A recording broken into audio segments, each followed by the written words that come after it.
Push harder and make more blood come out. Go. Tough guy, are you? You like that? Oh, the more blood I put in you, the better. When they arrive at the address, the complainant's waiting to meet them, and the two guys she wants to get rid of are breaking things in the front room. This was here, and this one here falling all over the place. Come here, what's your name? What's the story? Who's not supposed to be here? What's he on? Already gone. What's he on? Yeah, he's on vodka. Look, this fella here that's all... Yep, falling all over the place. Want him out of here? Look at my house. Now, this fella here, he's on curfew or something here, isn't he? Inside, they find two guys who've spent the last few hours consuming large quantities of vodka. Hey, fella. Touch him! Hey. Touch him! Leave him alone. He's supposed to be in a sword. You don't even know what. You can't do him like that. Hey, you can't do that. Leave him alone. Hey. Stay out of the way. Hey.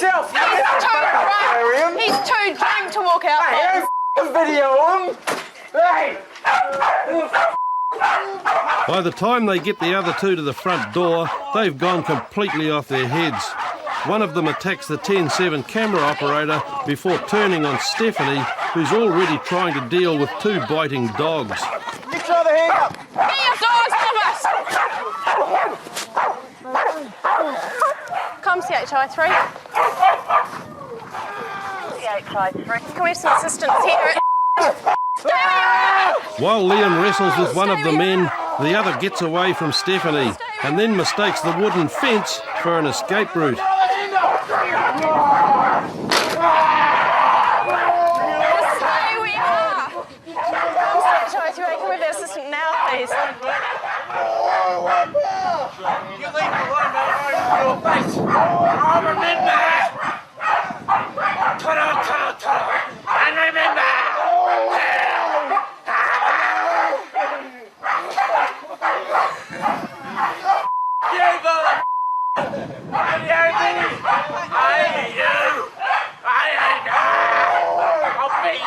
With your family's corpses, you know. Hey, get your dogs off me, I'll spray them. You can't beat me. Nobody can.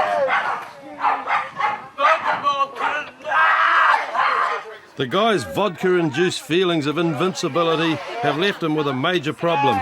He can't get his head out of the fence. Lift your head up. I can't get out. I'm stuck here forever. And when we come back, the struggle to contain the drunk skinheads continues in Christchurch. Head up.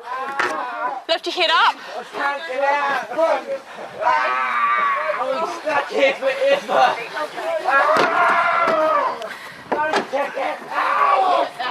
Christchurch constables Liam McHugh and Stephanie Hill have been called to a house in Christchurch to remove a couple of drunk guys who'd been breaking bottles in the front room. And the two guys have got no intention of going quietly. Leave him in, hold on to him. Hold on to him here. Get your ass inside. While Stephanie's having difficulties with her offender, the other one's proving even more of a handful for Liam. Push harder and make more blood come out. Go. Tough guy, are you? You like that? The more blood I put in you, the better. More blood you put in, the better, mate. Why have my wound done? Just relax. Just relax.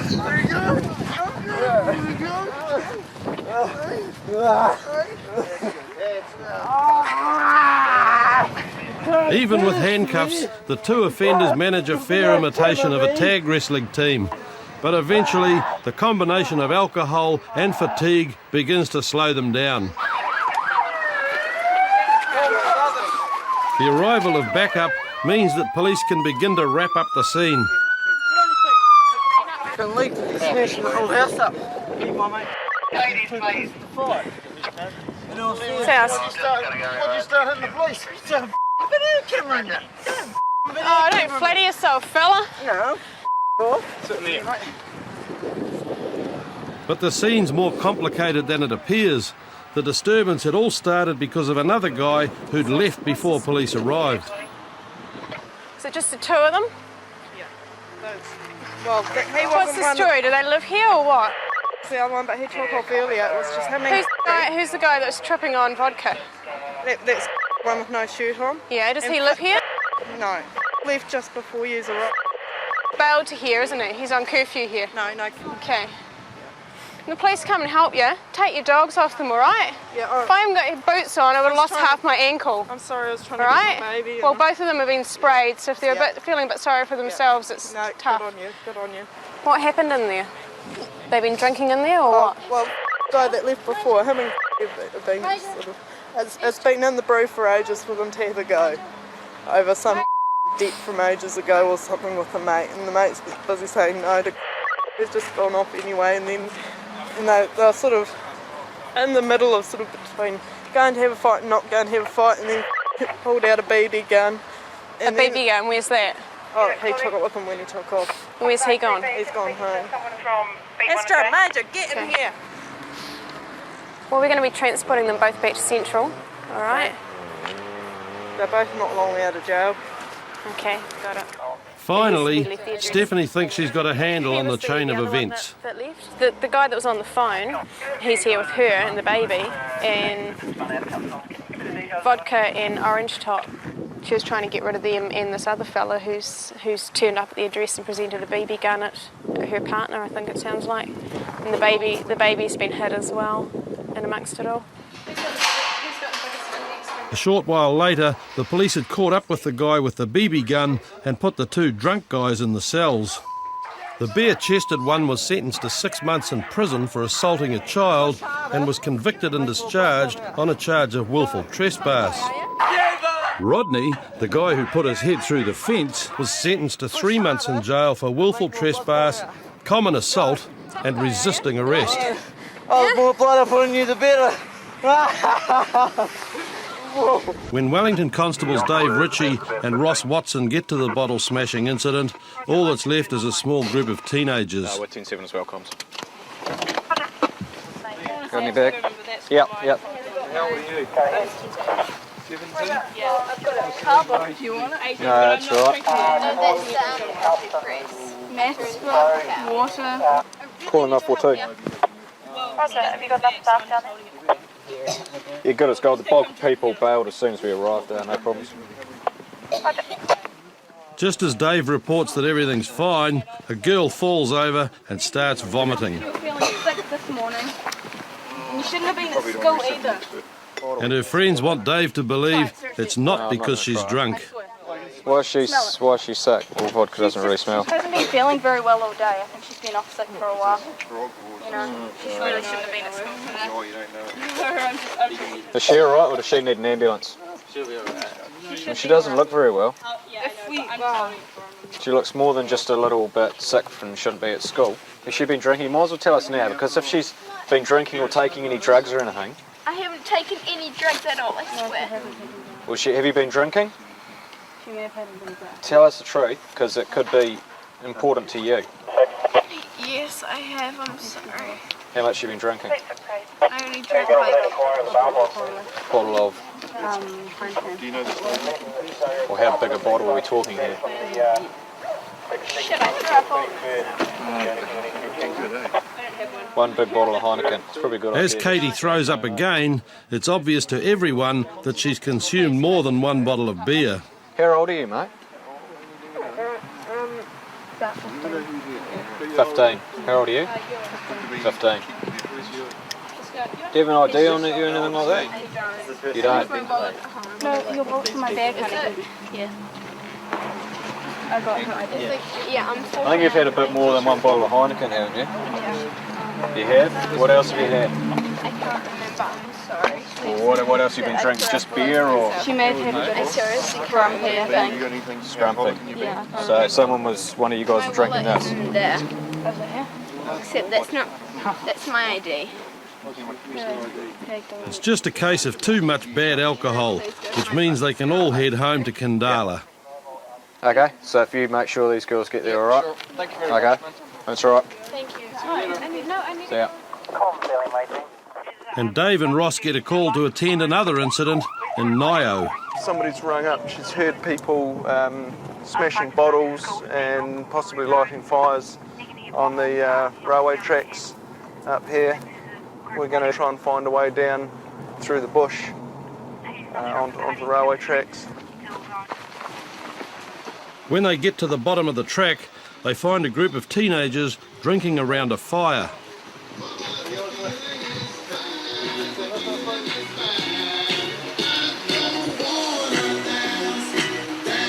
What's the story here? Chilling out, having a bit of a good time. Get a fire permit? You need one down there. Yeah, there's a total fire ban on in Wellington at the moment. Yeah. Yep. So we're kind of trying to keep it out, like control A. No problem. How old are you guys? 16, 17. We just like live up the gorge, like my house How old is are top you? of there, eh? How old are you, mate? Me? Yeah. I'm 16. Do you want to put that beer on that fire? 16. Yeah, mate, I do. You'll put the... no, don't drink it, you clown. Put the beer out now. As if an illegal fire and underage drinking weren't bad enough, Ross Watson notices some knives on the ground. What are these knives for? What knives? Down here. They're not ours, mate. No? The knives have been used for spotting, a way of smoking cannabis resin.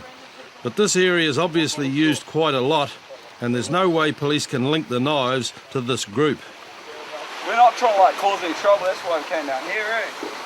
Just have a little bushfire. Not really a bushfire, but just like a friendly fire. Everybody here's under 18, which means they'll get to put out the fire with their beer.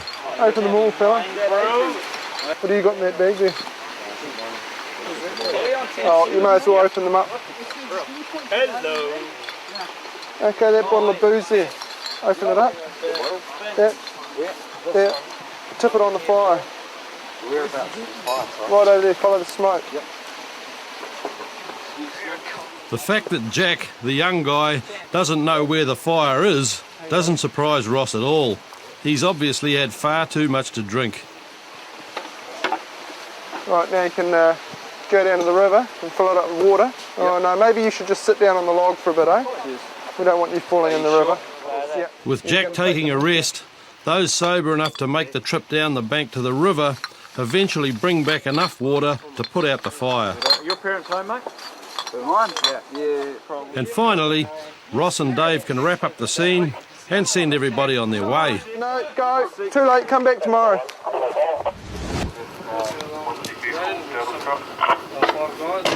Stop punching me.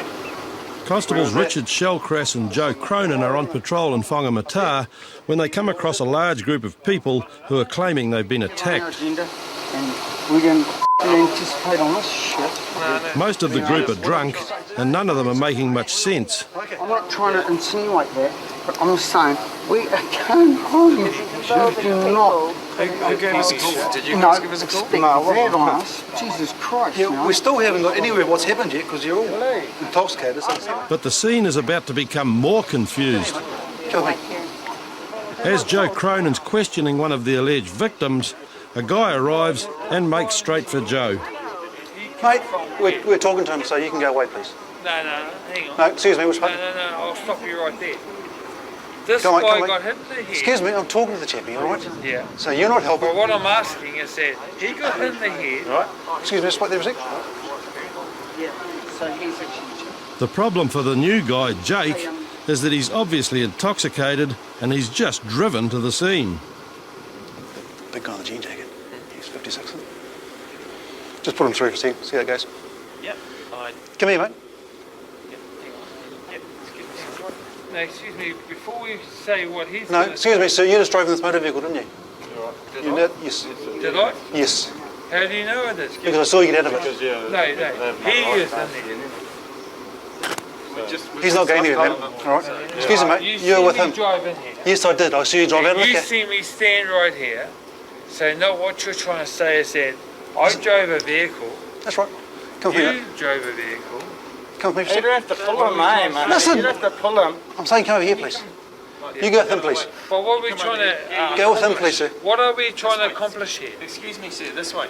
What are we trying to accomplish first? Okay, I want to see if you're being Excuse me, what are we trying to accomplish here first before we say Sir, find out I'm trying to who's find out driving if what? you have been drink driving, okay? And what are we trying to accomplish with this man? This is our business, sir. You go with this man here. Well, Come with me, mate. This is my Over here, sir. This Sir. is my nephew. Sir, you've been driving this car. Excuse me, don't pull me, please.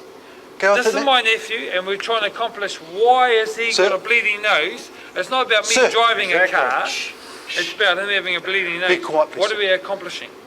You go talk to this man, please, sir. He's got a bleeding nose. I now require you to undergo a breast screening test without delay.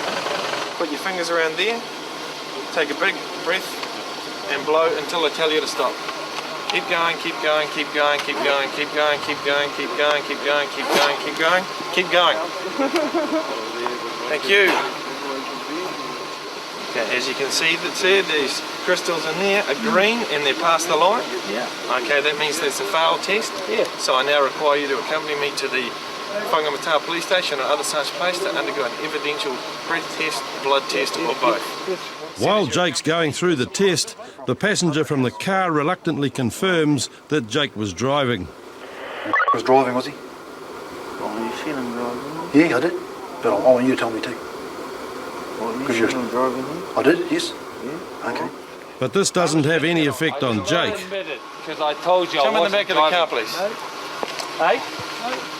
I wasn't driving the vehicle. If you do not get in the back of the car, I you come will be under around. arrest then. I'm only 2 houses. If you do not get in the back of the vehicle, Stop you right will be there. under arrest. Stop right there. If you do not get in the back of the vehicle, you will be under arrest. Will you sir. listen to me first? No. Get in the back of the car. 2 houses away, I walked around the corner and there's my cousin getting apprehended or whatever you were doing to my cousin. Turn around, sir. Eventually, Richard Shellcrass realises that the only way he's going to get Jake in the car is to put him under arrest. But even that doesn't have much impact, and back at Whangamata Station, Jake's still insisting that he's innocent. Tell me, what have I done? Why you're so hard on me for drinking a beer, walking around to save my nephew who got punched in the face with a bleeding nose. Okay, you also have the right to refrain from making a statement. Eventually, Jake realised he'd have to blow in the tube. Blowing, keep blowing, keep blowing. Oh. Blow again. Keep going. No, I'm not going to blow this time. I've blown twice, Mr. What's her name? If you don't blow in this tube, we'll be taken as a refusal and we'll be sucking blood. Look, you got 2 blows and I've got so much air in me. There's no arguments about it. That's the truth. I know there's no arguments about it, but all I asked for you was a drink of water in You've only between. got a certain amount of time. Blow in this until I tell you to stop. I'm asking you for one thing, You'd be a drink of water. I now require you to undergo evidential breath Is test this- without delay. Hard labour? Blow in this until I tell you to stop. Worse, what are you going to do? Or else we'll take it as a refusal and we will be taking I'm blood not off you. refusing you. I'd You are love to refusing. blow in there, Well, but blow give me then. a drink of water. No. Well, is that a refusal or not? You refuse me for a drink of water, but I refuse you for a blow. What am I asking? When Jake finally completed the test, he registered 746, nearly twice the legal limit. He was later disqualified from driving for 6 months and fined $1,000. Next week on Police 10-7, Wellington Constable Pat Thomas tries to work out what's happened to Ross. Sorry? This is serious. Well, you tell me, mate. What is he beating you up for? Police dog Blade overcomes the rain to find a guy who's crashed into a car being driven by a pregnant woman in Nainai.